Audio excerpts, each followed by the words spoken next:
All I hear is talking, I don't sweat that. If they don't trust me either, I respect that. The she be down the ride, oh I bet that. Ooh, I slide for my people, don't forget that. Don't forget that, don't forget that. Ooh, I slide for my people, don't forget that.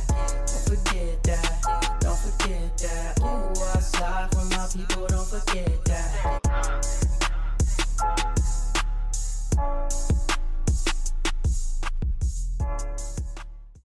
Good morning, good afternoon, good evening. My name is JH. How y'all doing, Postal family? Is everybody good? Is everybody cool? Everybody clean? Are you crisp? Are you feeling irie today? Let us chat, let us chat. But first, like I always throw that in there. Yo, I just wanted to say thank you. I wanted to say thank you to the people that leave the comments, because you leaving comments doesn't help me per se.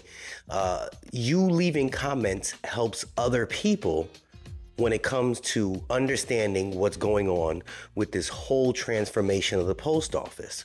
Because I'm not in Arkansas. I'm not in California. I'm not in Chicago. I'm not in Florida. I'm not in New York. You understand what I'm saying? I'm in my living room. You guys pass that information on and you interact with each other. When you share that information, as many people that watch it, not everybody comments, but they read that information in the comment section. So you sharing stuff, it helps everybody else out. Honestly, it really does. And that's why the platform is good, because at least people can kind of skim through and say, oh man, this is actually happening in my area. I wasn't sure. Some people don't comment, etc. So I appreciate the fact that there's a lot of you that do share your comments about what's going on in your area.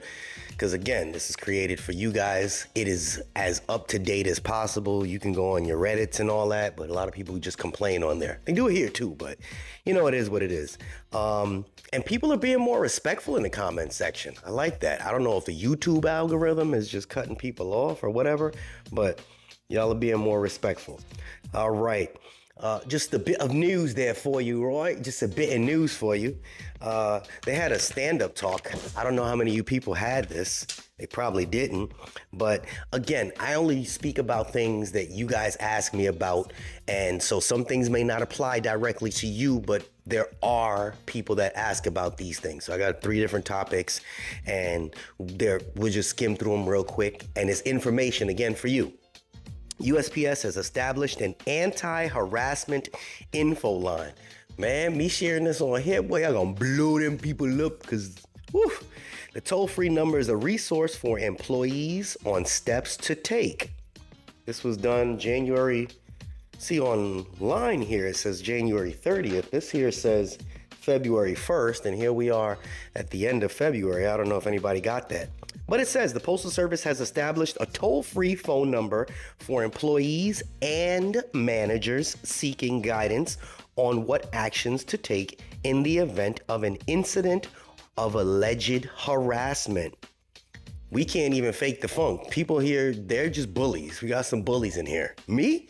I try to get everybody lunch money. Let me tell you. The phone number is 877-521-4272. 877-521-4272.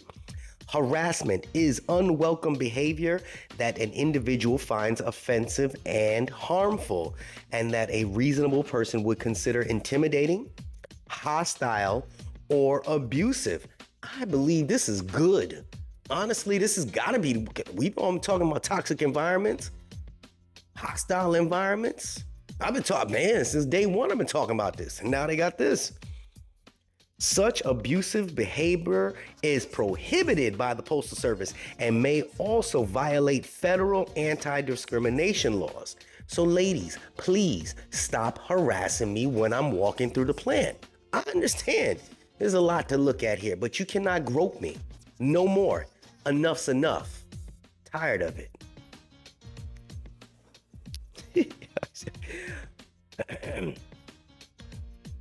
Workplace harassment may include offensive or derogatory comments, names or slurs, engaging in negative stereotyping, circulating or displaying inappropriate graphic materials, and engaging in physical or verbal threats, intimidation, or humiliating actions, derogatory comments, names, slurs, negative stereotyping, circulating or displaying inappropriate graphic materials.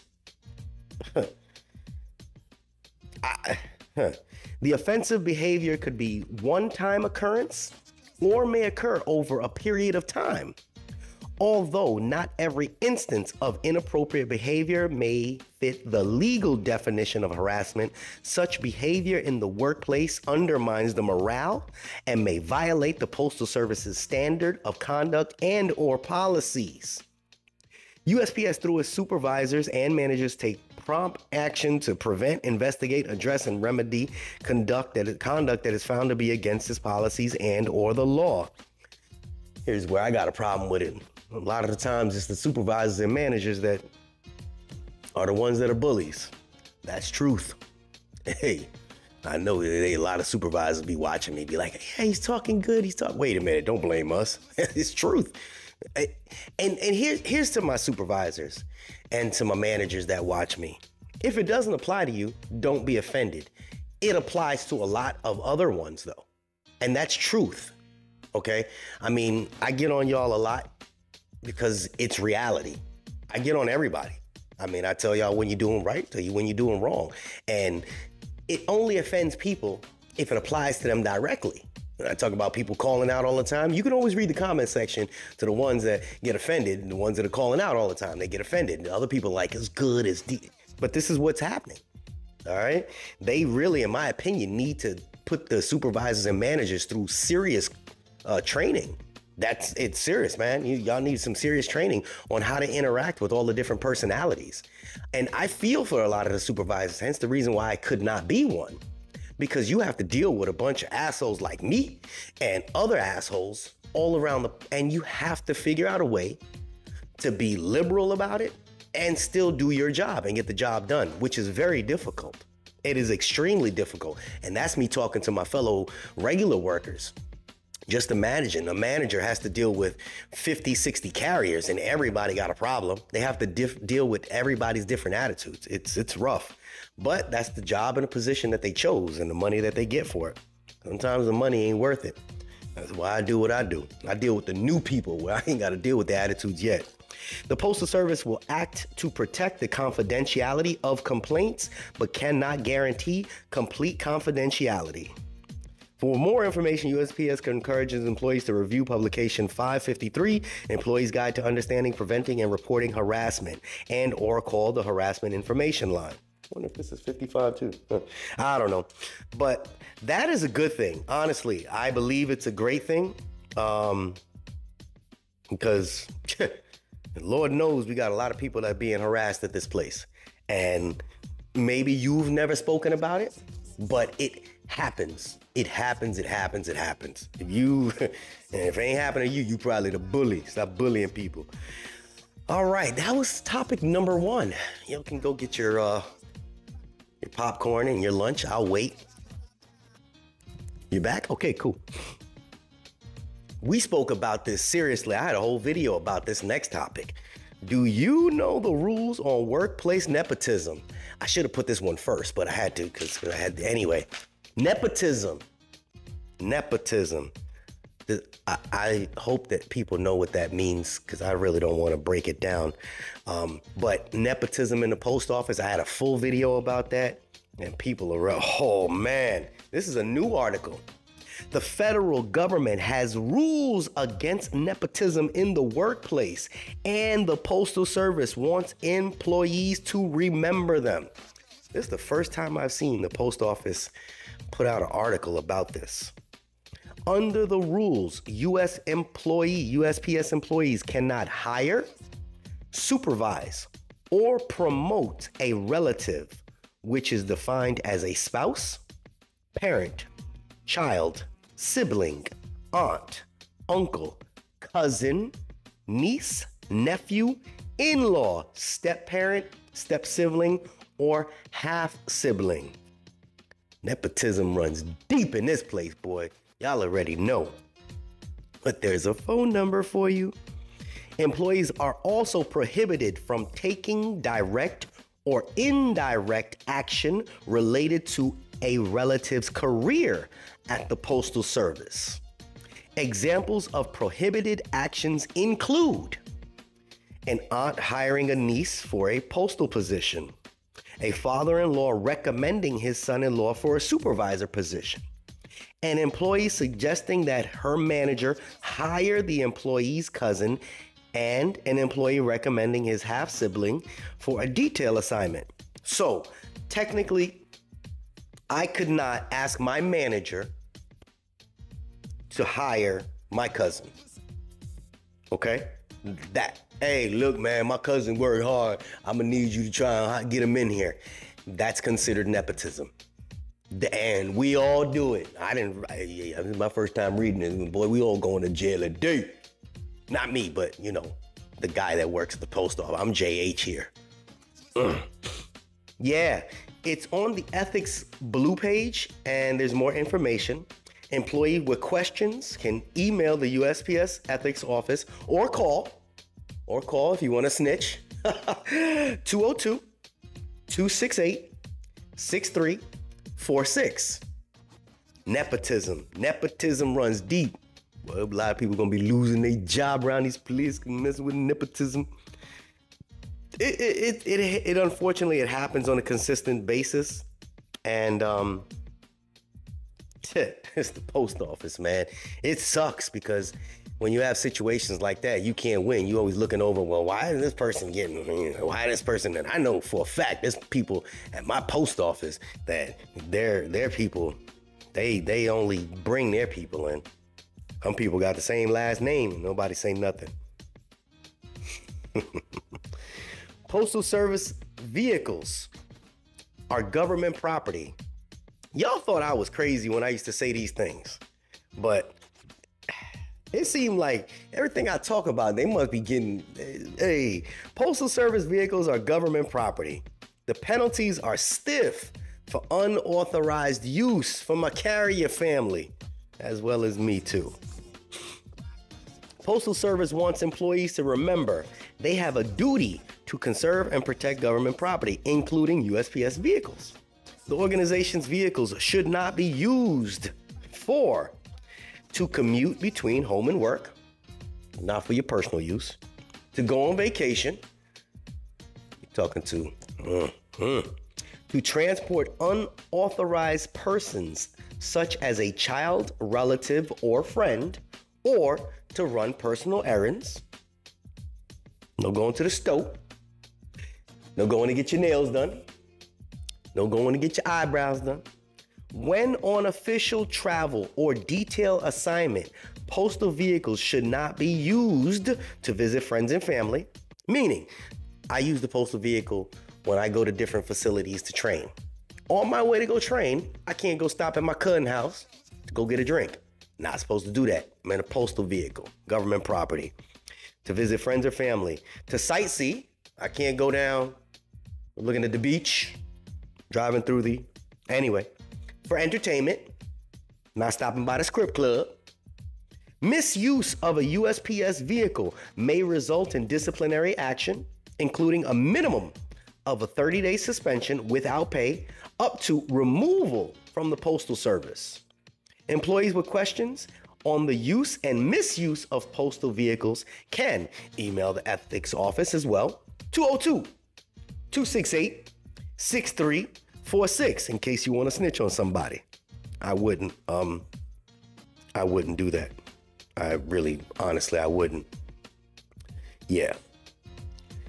And last but not least, freedom of speech. Boy, if y'all still watching, we just passing that information on. The name of this article is, oh man, I just lost it. Why y'all made me lose my stuff? Woo! This program encourages employees to share Postal Service info on social media. So when them people get on my thing and say, hey, Jay, you ain't supposed to be doing that. Read it right there. You see that? Let's get a little closer. You see it? And this is from the post office. Y'all done gave Jay the green light. Give me the green light. You know I like fried rice. Postal Service employees across the nation are sharing news and information about the organization on social media through its first of its kind program in the federal government. See, they want you to share it on their stuff, but I don't. Anyway. USPS Zone, which began in 2021, allows executive and administrative schedule employees, EAS, to post approved content on their personal social media accounts. So supervisors can post approved, so they got to get approved for their stuff. Employee advocacy is one of the most effective ways to improve online presence, build a great brand reputation, and reach exponentially more customers than you can with your company's social profiles alone, said whoever this person is. Participants can pick and choose what they will share, as well as suggest content of their own. All content is pre-approved, so participants can share with confidence. Pre-approved. I don't represent the post office, but I'm going to share the information that everybody anyway. Since the voluntary program began, USPS Zone users have shared approximately 200,000 posts on LinkedIn, Facebook, Instagram, and X, drawing almost 134 million impressions. I get quite a few impressions myself. The posts have also resulted in more than 168,000 clicks on USPS.com, driving traffic to Postal Service's main website. Anyway, that's what's going on around here. So, is that a green light for everybody else to do it? Listen, if you choose to go and talk about the post office, understand you don't represent the post office when you talk about it. You just share your own opinions about what's going on with you. And that's kind of what I do. If you see the little thing in the beginning of the video, these views are expressed are mine and mine alone, and everybody else that gives me information. But I hope this information honestly was good for somebody. And I know it was. Jay knows y'all have been asking about a lot of these things, and y'all be like, man, Jay, sometimes you be sounding like management, dog. And it's not that I sound like management. I sound like a person that needs this place for the next 13 years before I can retire from this place. I'm trying to tell you, Jay trying to be out here. You see me? And I want y'all to have a place. It's going to be hard. The struggle going to be long, but we going to get through this. We're going to ride the wheels till they fall off. You see me? It's JH. I'm putting the glasses on at the end like I can see. I can't see a damn thing. And I'm out. Charlie, turn it off. Not again, Charlie. Come on, man. Yeah, shut it off. Okay. Unexpected expenses stressing you out? Get the money you need now with Loans for Feds, a program designed specifically for federal employees. Bad credit is not a problem. Application is fast and easy with same-day approvals. Apply now.